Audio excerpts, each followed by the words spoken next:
Hello and welcome to part 3 and 4 in a series of videos that I'm putting out this week where I break down all the fights taking place tonight at UFC on ESPN plus 13 from a betting perspective. Now, I've already covered 6 fights on this card, which you can find in parts 1 and 2 of this video. I will leave a link to both those videos in the description below. And in today's video, I'll be covering the final 6 fights. Now, I'm very sorry that this video is late. I was planning to put part 3 out yesterday, which would have been Friday, and then part 4 today, and also do a live stream. But this has been a very, very busy week for me with Bellator 224 taking place last night. So Bellator was one of those cards that just took an absolute massive amount of time to research. It was only 4 fights, but so many of these fighters were absolute decision machines. You know, Julia Budd has fought to a bunch of decisions, so has Rubin, so has Carvalho, so has Njokuani, so has Williams, so has Velasquez, and so has Kunimoto. So this card, even though it was only 4 fights long, just took so long to research because the amount of time I had to spend, you know, watching fights go 15 minutes or 25 minutes because, of course, Carvalho and Budd have been champions. So this completely took over my Friday, and I was literally researching Bellator 224 from the time I woke up to literally 30 minutes before the fight started. So that is the reason why the video is so late coming out. I do apologise, but obviously this is my job. My bread and butter is making money betting on MMA, so I do have to prioritise researching fights and putting bets out. And the hard work did pay off because we hit a very, very nice winner last night on Bellator 224. Quite a big bet for me, you know, 3 units is one of the bigger bets that I like to place. So we hit a 3-unit winning bet on the fight between Carvalho and Njokuani to last longer than 1.5 rounds. I really felt that the bookies fucked up quite bad on this. The over should definitely been set at over 2.5 rounds instead of over 1.5 rounds. Big mistake from the bookies here, and if you want to basically see why I felt this was such a good bet, please go to my website and read my breakdown. You can check it out. So yeah, it was nice to kick the weekend off with a big winner. You know, I've only got one bet on UFC on ESPN plus 13, so with this winner on Bellator last night, I mean, whatever happens this weekend, even if we lose that bet, I'm only going to float around break even, and if the bet on UFC wins, we'll be in a very big profit for the weekend, which is very nice. So like I said, I was planning on doing a live stream today as well, but the problem is these videos take such a long time to save and upload to YouTube that I wouldn't have enough time to do a video featuring the remaining 6 fights and also a live stream. So what I thought the best thing for me to do would be to combine the content from the live stream and parts 3 and 4 into one video and just pump this video out. So I will just talk about the props now in this video for you. And another reason why I didn't really think it was worth doing a live stream is because the prop bets on this fight aren't very good. I feel like the bookies have done a really good job capping the odds on this fight card, basically. So the prop bets aren't great. They're up here. I'll scan through them very quickly. But please also remember that I don't personally believe prop bets are a very good way to make money. I don't think they're a very sustainable way to make money because the swings are so big on prop bets. You know, you could quite easily lose every bet on a card. The variance is so high with them that with props you can't use compound interest to grow your money because it's very hard to maintain a high win rate. You know, it's very hard to hit a win rate of even 30 or 40%, and that means that it's impossible to use compound interest to grow your money. So I do think prop bets are a big waste of time. I would just focus on, you know, straight win or loss bets, straight money line bets. But I understand that people do like to play small bets, you know, just to make fights more interesting. That's why I do, you know, put prop bets out there for those kinds of people. I would also say that prop bets aren't a sustainable way to make money because the max bet limits on props are very, very low. You know, quite often it's hard to even get, you know, $10 or $20 down on a prop bet on a specific betting website. And I mean, even if you placed a bet on every single prop, on loads of different betting websites, you'd probably only be able to get a couple of $100 down, absolute maximum.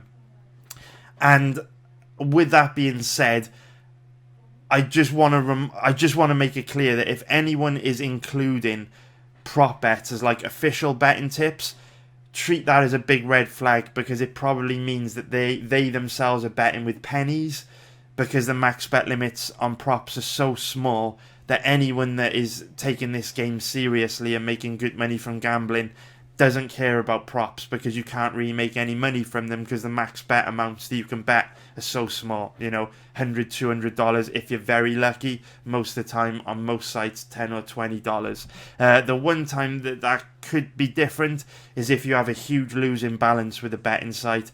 They think that you're going to continue to make them a lot of money in the future because you lose a lot, so they will give you higher limits than someone else that they're not too sure about. Because obviously they tailor the max bet limits depending on how much of a threat they think you are to them, how much of a threat they think you are to costing them money. So I'll just scan through these props very quickly. Of course, we work on the dislike, like, love rating system on props. You know, I do try and give a prop for every fight. But I don't like the props on this event very much. As you can see here, the majority of them are dislikes. So what I'm going to do, I'm going to skim through all the props now and basically give you my quick rationale behind each of the props. So I like Moraes to win by decision in the fight against Benito Lopez, simply because he's a much better boxer.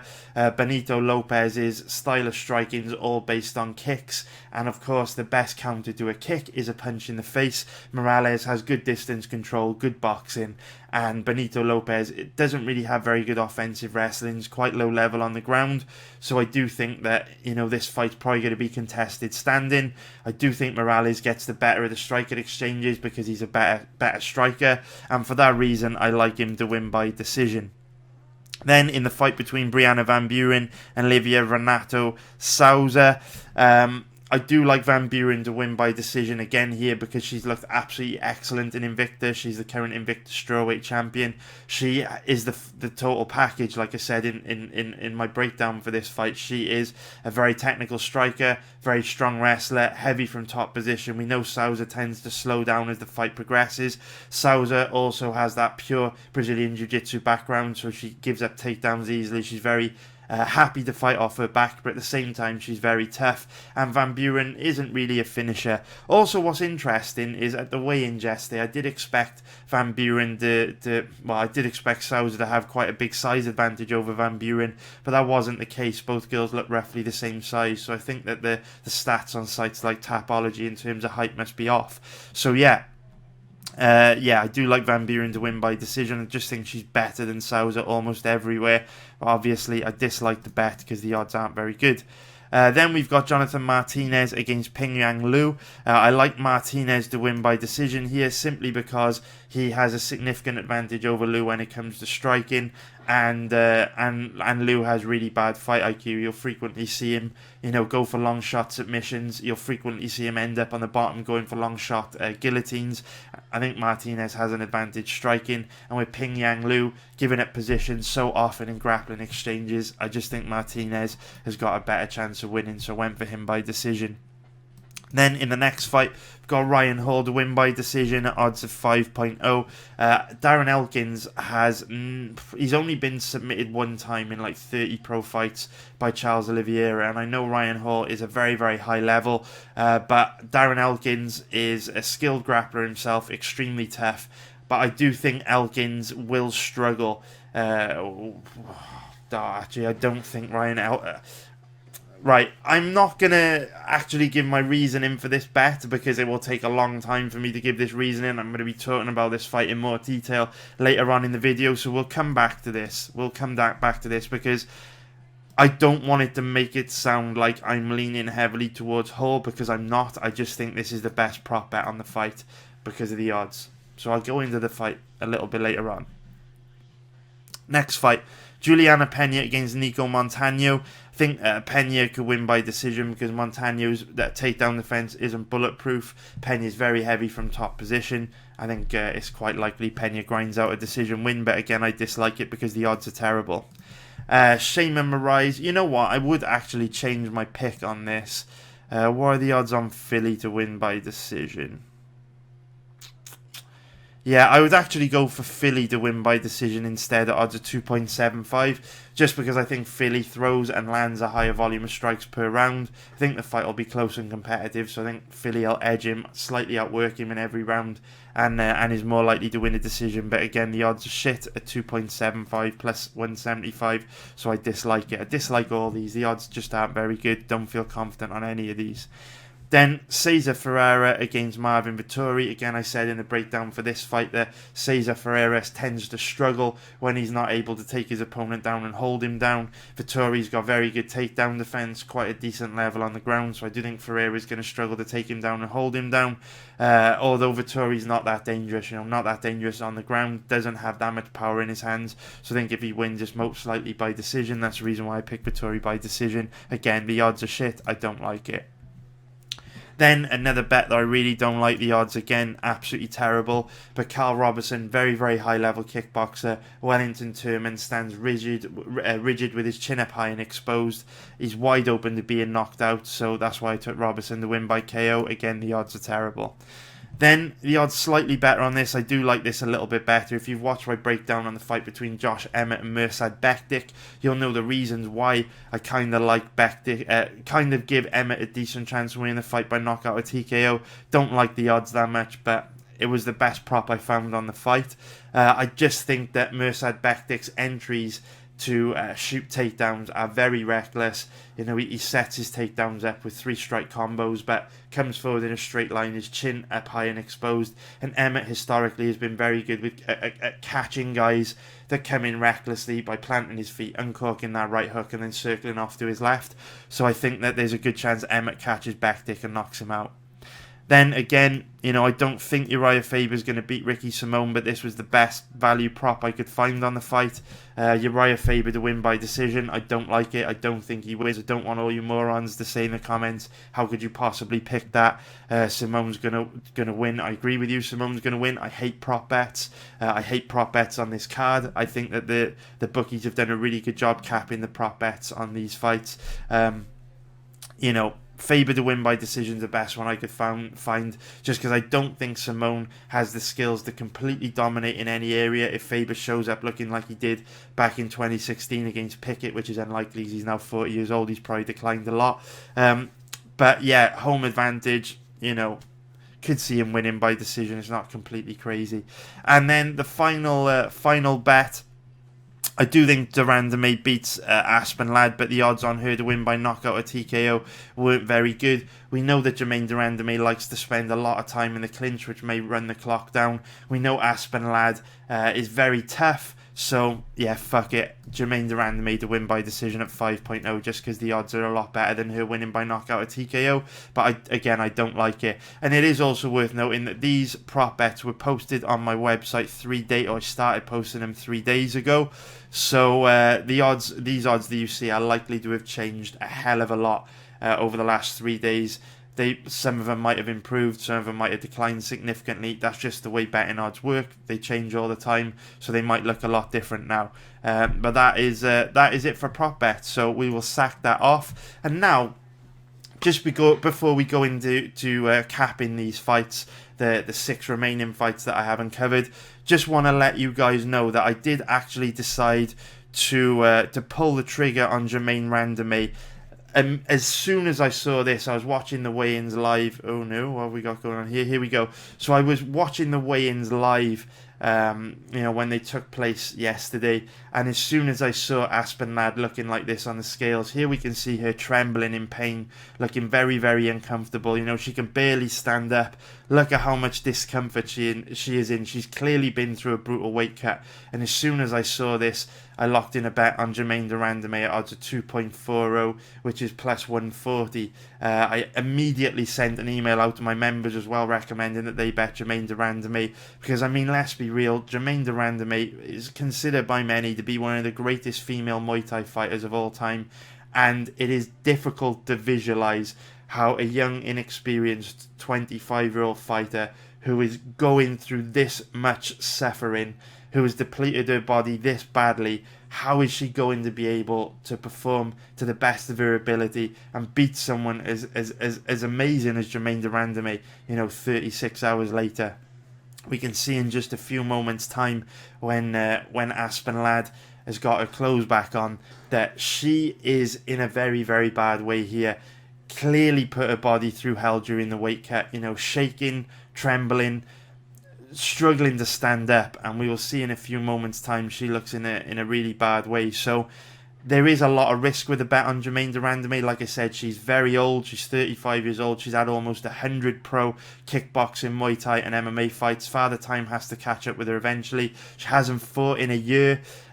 She works full-time as a police officer in Holland. All these red flags. But look here how Aspen Ladd looks just very, very weary.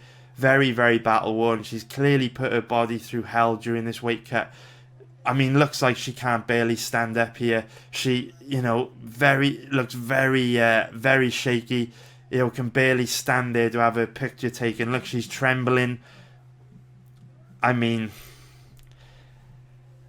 crazy, and has to be helped to walk away. I mean, when I saw this, I mean, the California State Athletic Commission is one of the strictest athletic commissions in the United States.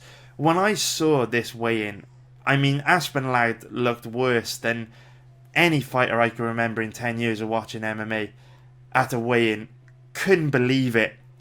And I immediately locked in a bet on Germaine de Randamie, and I immediately sent a bet out to my members to lock in a bet on her when her odds were 2.40 plus 140. And I was just expecting the fight to get cancelled. If you would have asked me to assign a probability on this fight being cancelled after what we just saw, I would have given it a fucking 80% chance of being cancelled, because Andy Foster, chief dude with the California State Athletic Commission, is very, very strict on fighter safety, strict on safe weight cuts. I thought there's no way they let Aspen Ladd fight. And to be real with you, we're still 4.5 hours away from the UFC event starting. There's still time for this fight to be cancelled, but I am just amazed. I am absolutely amazed that this fight is going ahead as it stands right now. But, I mean, fucking hell, man. The California State Athletic Commission doctor basically spoke to the media yesterday and said that Aspen Ladd was fine. There was nothing wrong with her. She was just nervous. You can see what he said here. She did slightly overshoot her weight cut, but she was not dangerously dehydrated. She had mucous membranes, her vital signs were stable, and within a few minutes she was starting to orally hydrate and was back to normal. Back to normal, bro. Back to normal. Thanks, Doc. She's cleared to fight, he says. Furness said Ladd will be checked 90 minutes before the fight, but he does not anticipate issues. In response to her shivering, he said that it was a little bit of nerves. She's part of the main event, and I believe she had missed weight in a previous fight. That was contributing to it.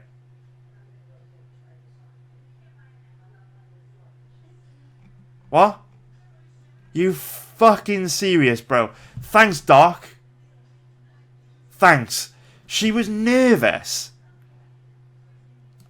After having a drink, she was back to normal. Maybe. But in my experience, it's going to be very difficult for Aspen Ladd to show up and perform to her full potential tonight. Because that was not nerves, my man. That was not nerves. That was a fighter who had killed themselves to make weight. And I am very surprised this fight is going ahead. It might not go ahead, but I mean, what does it take? Is it going to take someone to die before this problem's fixed? I mean, at the end of the day, I hope the fight doesn't get cancelled, because I've got money on de Randamie now, and I think my money's in a very strong position. But if you think Aspen Ladd looked like that at the weigh-in due to nerves, you're fucking blind. And if you think she's back to 100% after having a little sip of a fucking fruit juice drink, you're out of your mind. But thanks for your thorough assessment, Doc. Great to see you put fighter safety first. And just one other point I want to bring up in favour of a bet on Germaine de Randamie. Didn't actually expect her to have that much of a size advantage in this fight, but as we can see at the weigh-in yesterday, looked a lot bigger than Aspen Ladd. Hopefully you'll see it when the camera pans out briefly here. If we pause it there, just much bigger than Aspen Ladd, which will make it more difficult for Aspen Ladd to take her down. Remember though, even though I do think our money is in a very, very strong position on Germaine de Randamie, for all the mentions I tried to rush, all the reasons I tried to rush through earlier on about her being old, working a full-time job, that applies. And also, don't forget that Aspen Ladd has a significant advantage on the ground. So Aspen Ladd doesn't have the best offensive wrestling, but if she were able to maybe, you know, catch one of de Randamie's kicks and turn it into a takedown and end up in top position, have 2 or 3 minutes to work, de Randamie is at such a low level on the ground that I do think Aspen Ladd would be able to get a finish. Also, Germaine de Randamie does make a lot of mistakes when defending takedowns in the clinch. You know, she throws strikes instead of fighting for underhooks. She goes to overhooks quite often instead of fighting for underhooks. And she does allow her opponent to control her body and have their hands connected around her body. She is very physically strong, does have strong hips. She is difficult to take down. But there is a lot of risk in this fight. But at the end of the day, yesterday when I bet de Randamie at odds of around about 2.40, which is plus 140, that was an implied probability of 42%. Her odds have now declined to around about 2.20, which is plus 120 for an implied probability of 45%. But based on how bad Ladd looked at the weigh-ins, based on the fact that de Randamie has a huge advantage standing, she is difficult to take down, she is strong in the clinch, I do feel there's value there. I now cap de Randamie at around about 60%, largely because of how bad Ladd looked at the weigh-ins. There's definitely still value here. And the real shocker for me, the thing I'm most surprised about, is that the odds didn't decline harder. You know, I immediately bet de Randamie as soon as I saw the weigh-ins yesterday. And I honestly thought the odds were going to get destroyed on de Randamie. I thought the odds were going to crash. I thought as soon as people saw how bad Ladd looked at the weigh-ins, the odds would just get absolutely destroyed and de Randamie would flip and become the favourite. But that hasn't happened. Still a lot of value on de Randamie here. And if you haven't bet her already, I would recommend that you do so. So, whew, already said a lot, and we haven't even got into breaking down these 6 fights yet. So, I'm going to take a little sip of water, get comfortable, take a deep breath, and then we'll get into the first one.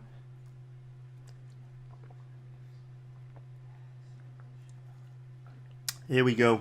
And again, sorry this video's coming out late, guys, but I'm a busy boy, man.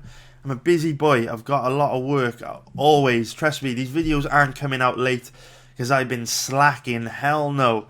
I have literally worked flat out 8 to 10 hours a day, 8 to fucking 12 hours a day, 6 days this week. I'll be up until 4 or 5 a.m. tonight live betting UFC. I'm a busy boy. I was up till fucking 5 a.m. last night live betting Bellator, giving bets out yesterday on Bellator, making money. I'm a busy boy, so please don't think these videos come out late because I'm out here slacking. I am relentlessly working all the time, but unfortunately these videos are very time consuming to put out. But don't worry, man, like I said, in November I will be buying a new computer when we get the next break in the UFC schedule and I have enough time to build it. And yeah, then I'll be able to get these videos out a lot faster. A lot of the reason why these videos come out late and they're slow and sometimes I don't get a chance to do them is because I am dealing with some pretty shitty technical issues at the moment that I don't have time to fix. I will fix them in November, and then you will really see shit go to the next level in November. Trust me, I don't want to reveal all my plans yet for the type of videos I'm going to be pumping out, but trust me, from November onwards, we're going to be pumping out some amazing content that I think you're going to love. So just chill, hang in there with me. Trust me, I got you. From November, this channel is going to get a hell of a lot better. But now, let's get into the first fight that I want to talk about in today's video. Although it's not actually the first fight because I've already talked about a bunch of fights. But the first fight is going to be John Allan against Allan Rodriguez. So while I'm talking about this fight, I'm just going to let this fight between, oh, here we go again, this fight between John Allen and Alexandre Silva play in the background, which was actually John Allen's last fight back in, well, June last month. So yeah, we're going to let this play in the background while I talk about John Allen. And John Allen is the guy in the red shorts. So Mike Rodriguez is the biggest favourite on the card tonight. Let's see where his odds are. So he's currently around about a 1.24 favourite, which is minus 417 for an implied probability of 81%. So to give to gain any value on a bet on Rodriguez here, or to put him into a parlay or accumulator, you would have to give him an 86% or better chance of winning, which is obviously difficult to do in MMA because, you know, disqualifications, injuries, flash knockouts, flash submissions can happen. Difficult to cap any fighter at 86%, particularly someone like Mike Rodriguez that has a lot of weaknesses. When I first saw the odds on this fight, I really felt that John Allen could be a very good bet, because as we know, Mike Rodriguez has very, very bad takedown defense and a low-level ground game. And I don't think in 2019 anyone with no takedown defense and a low-level ground game should be such a big favorite. However, John Allen is frustrating because he's a pure Muay Thai fighter. And we see from Mike Rodriguez's past fights, he's a very, very high-level kickboxer, very technical kickboxer, vicious knockout power. And there's no question from watching both guys that if this fight stays standing, Mike Rodriguez should win quite comfortably. So, with Mike Rodriguez being such a big favourite, I was feeling pretty sure that he would win a stand-up fight. So in order to bet on the underdog here, John Allen, I needed to see evidence that it would be possible for him to take Mike Rodriguez down and control him on the ground or get a submission win. So I went back this week and I watched tons of John Allen's fights. And unfortunately, this guy just loves to strike. Couldn't really find any footage of him, you know, initiating takedowns. There's a lot of footage of him, you know, on the ground, you know, grappling with his opponents when there have been knockdowns or, you know, when he's been taken down. But in terms of him trying to take his opponent down, not a lot out there. All I could find was footage from this fight between John Allen and Ferreira Blindado from, let me find out when this is. This was from, I think it was this guy. No, it wasn't. It wasn't, actually. When was this fight?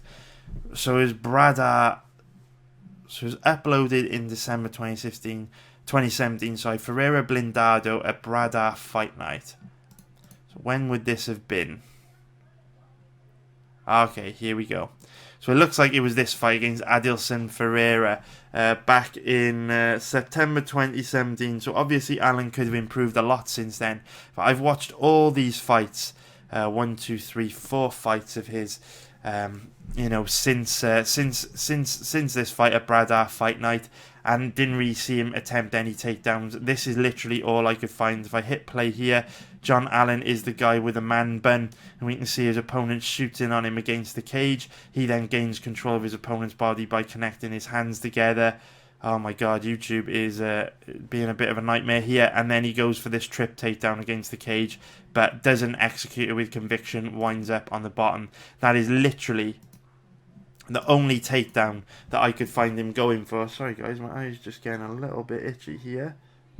Sorry about that. But yeah, that was literally the only takedown that I saw him go for in loads of fights that I watch of John Allen. And as we can see, he easily got reversed because he just didn't go for the trip takedown with conviction. Not a strong grappler. And even though Mike Rodriguez has got very, very bad takedown defense and a low-level ground game, he's still a big, strong, athletic guy.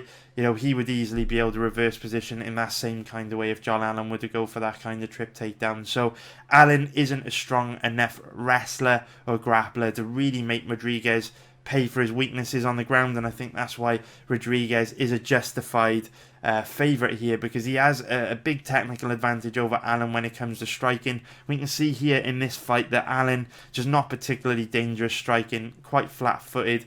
He's very aggressive, but, puts himself in a position to be finished. We often see him stand right in front of his opponent, just winging bombs at them. And Rodriguez, very technical, very dangerous standing, very explosive, should be able to cause John Allan big problems. And to illustrate that a little bit more clearly, I will show you this fight against Rafael Montero from, when was this? Immortal FC 7.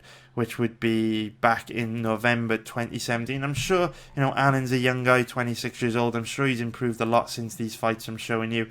But, all we can do is make decisions based on the footage we've got. So I'll just leave this running. Here we can see Allan gets knocked down there.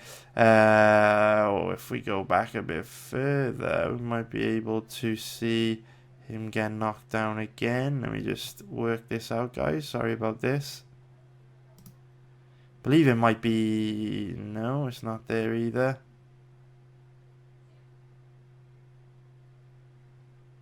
Here's this round. Alright, well, I've basically lost my place, guys. But what I'm basically trying to say to you, don't want this breakdown for this fight to go on forever, because I'm going to recommend a no bet.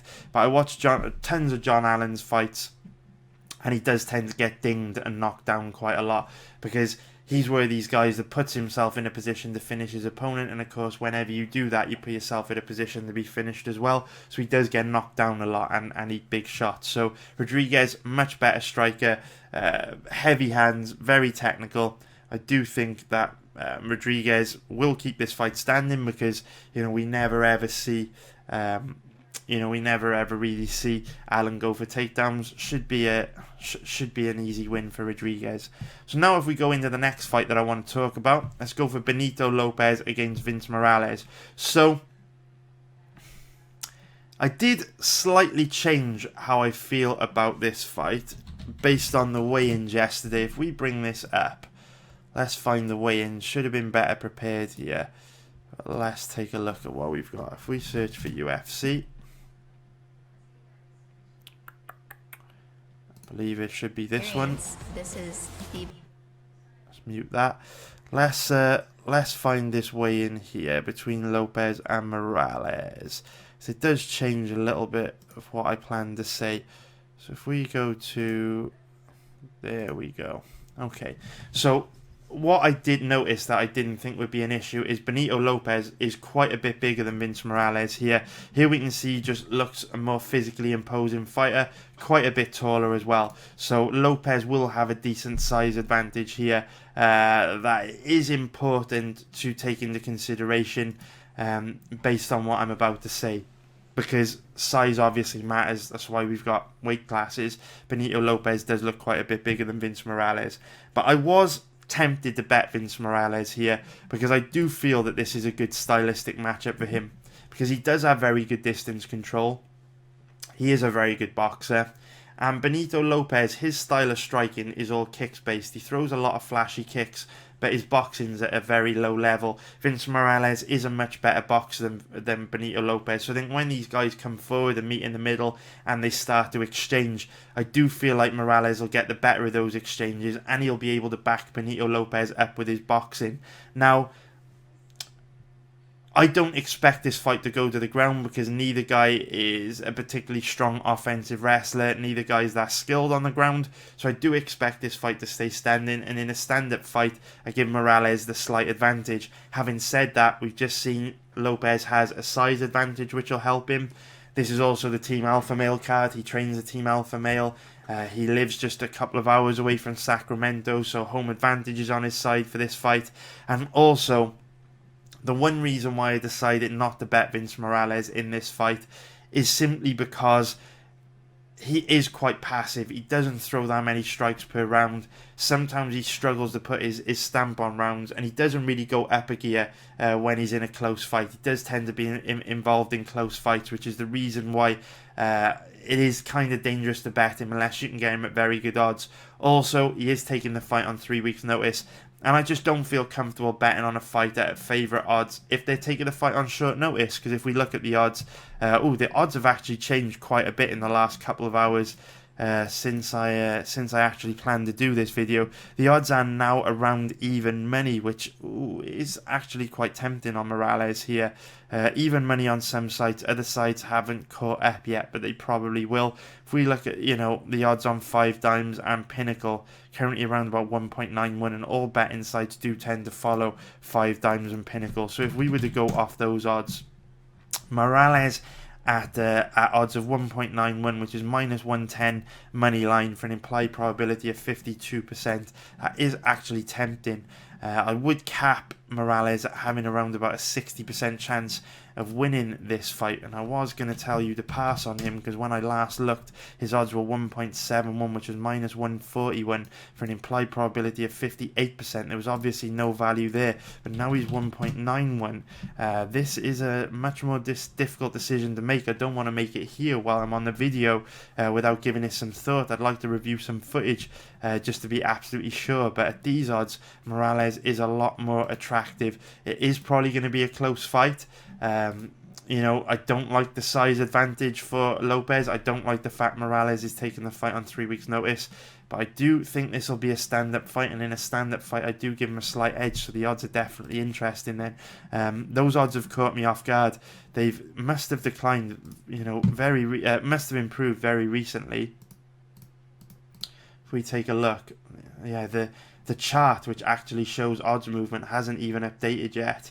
It shows that at 5 p.m, which was around about an hour ago, he was 1.83, and I haven't looked at the odds since about lunchtime when Moraes was around about 1.71. So yeah, man, this odds movement caught me off guard while I've been preparing to do this video, writing all my notes. Of course, we do see a lot of odds movement on fight day.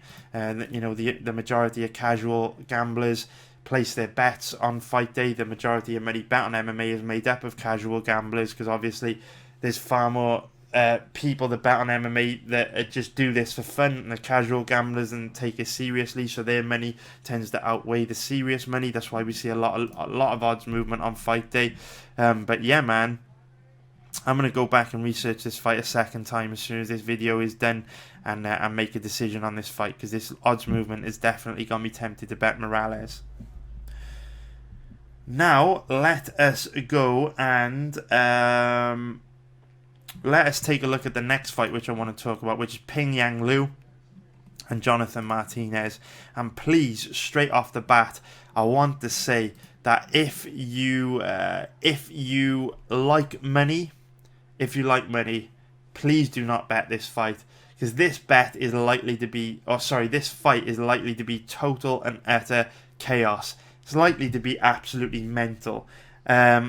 Don't bet this fight if you like money. That is all I would say. Simply because there's just no way to predict which way this fight is going to play out. If we take a look at the odds, money has come in on Pingyuan today. He's currently around about, call it an average of 1.61 for an implied probability of minus 164. Money line odds of minus 164 for an implied probability of 62%.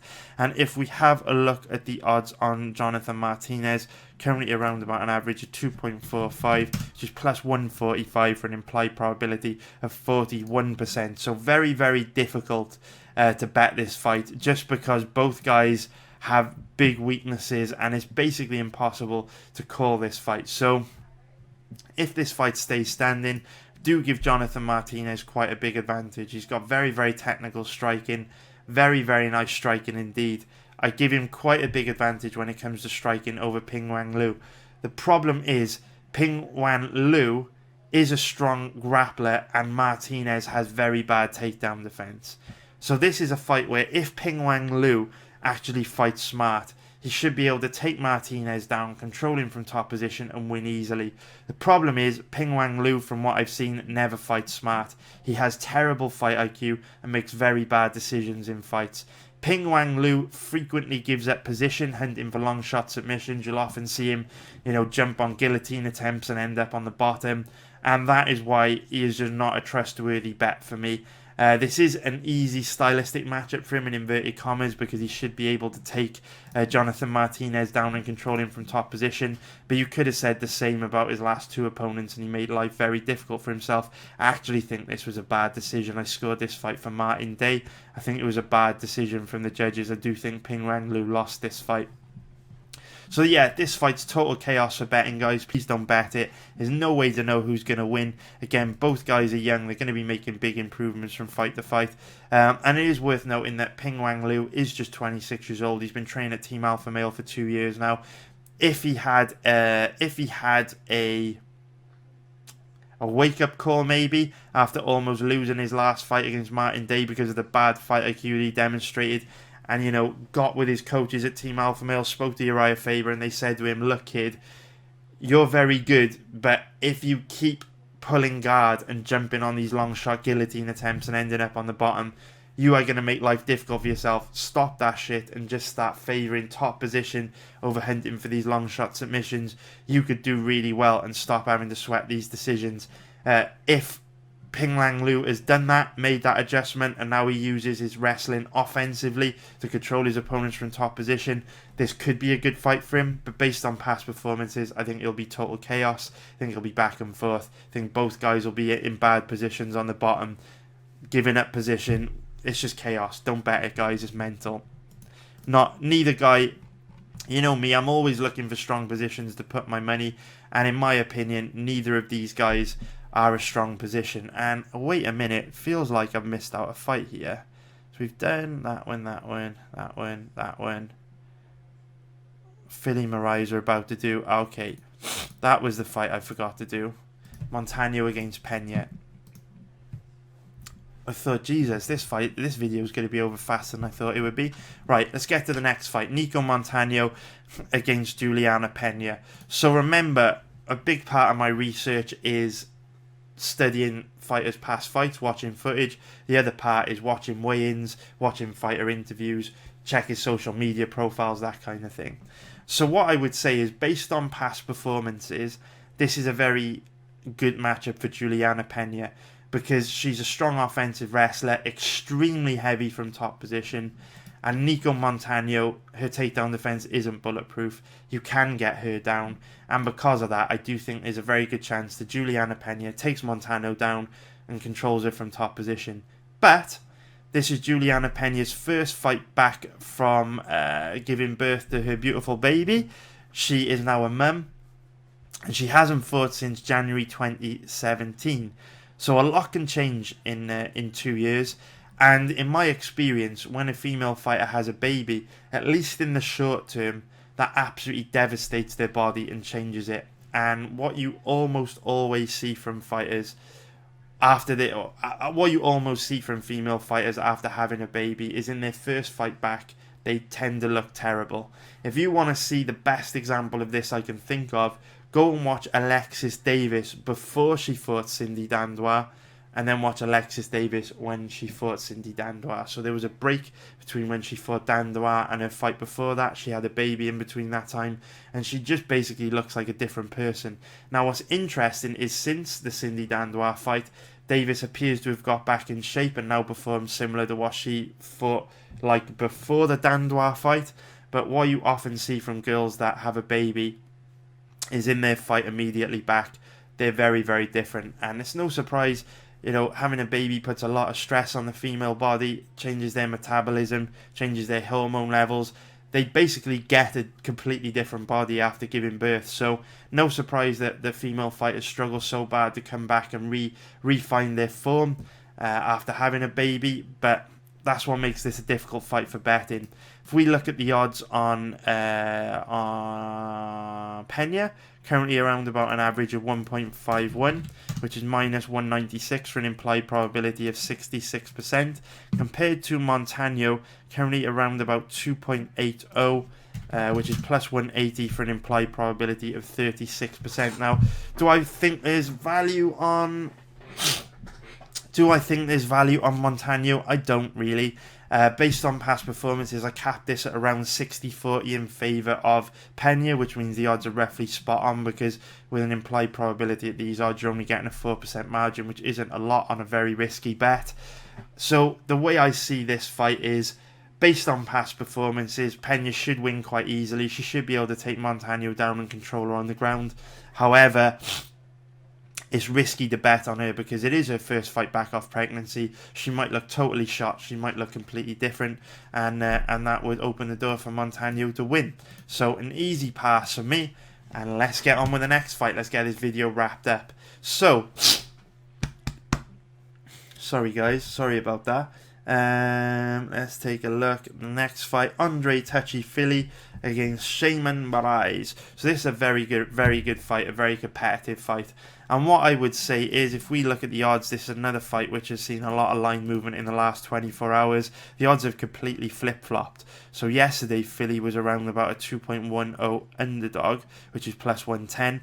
Now he's a 1.80 favourite, which is minus 125. So the odds are completely flip-flopped. So Fili is minus 125 plus 180 for an implied probability of 56%. Shaman Moraes 2.10 plus 110 for an implied probability of 48%.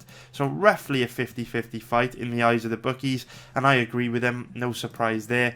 You know, at the end of the day, it's a competitive fight. Could see it going either way. I do slightly lean towards Fili, simply because he's got a very good jab, throws a high volume of strikes per round, throws a much higher volume of strikes than Shaman Moraes, throws quite a wide range of strikes as well, and Fili has also got a very nice reactive double leg takedown that he uses to steal rounds, so he gets fighters thinking about his striking, and then when they're not even considering the possibility of having to defend a takedown, ducks under on a very nice reactive double leg, puts them on their back, or at least gets him very deep on a takedown.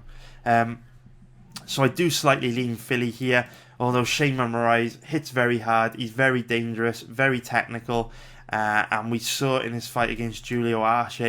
I mean, Arce is a higher level striker than Andre Fili, and it was almost like every time Moraes landed a strike, he was going to knock Arce out, and Arce's got a very good chin, so shows that Shaman Moraes is very dangerous.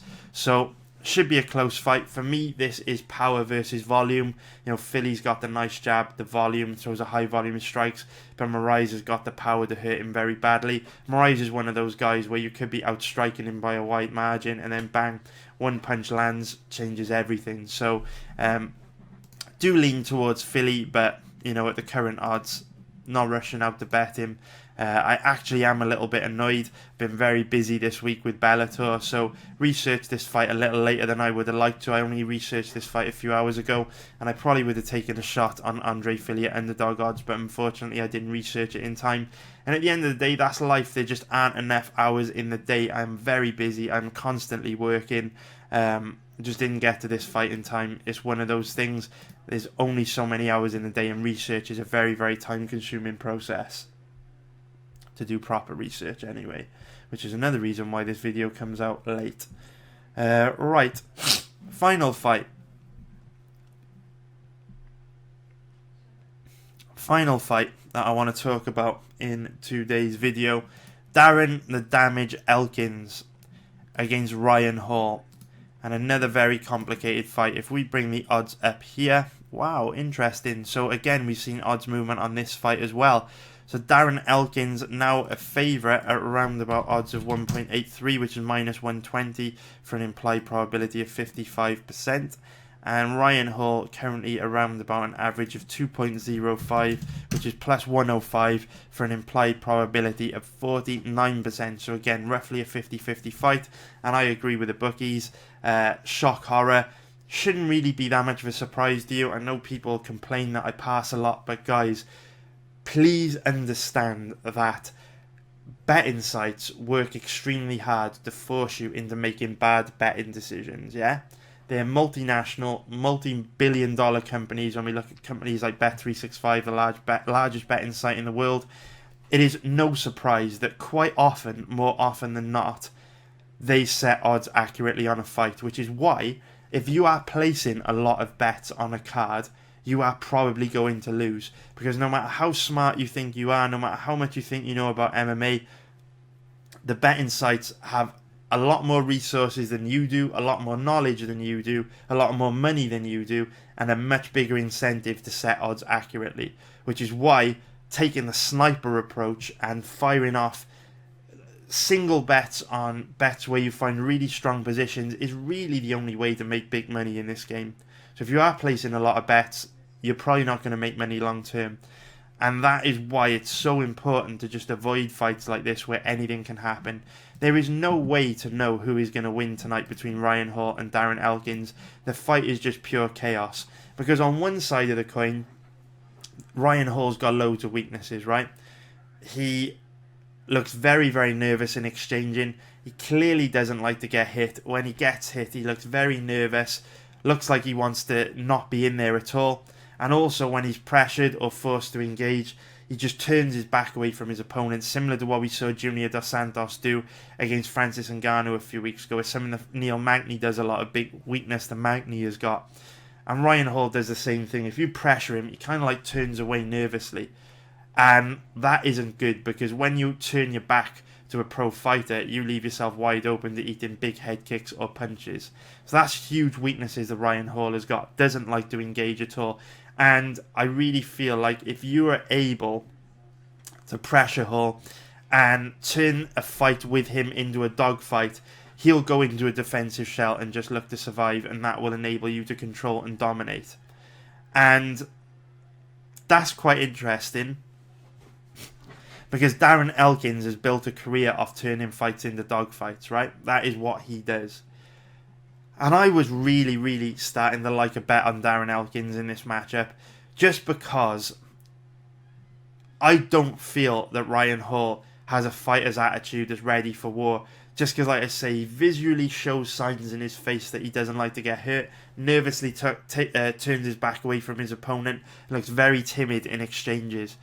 So I feel like if Darren Elkins can turn this fight into a war, he's going to have a lot of success. But as I delved deeper into research in this fight, I saw a few things from Elkins that I don't like.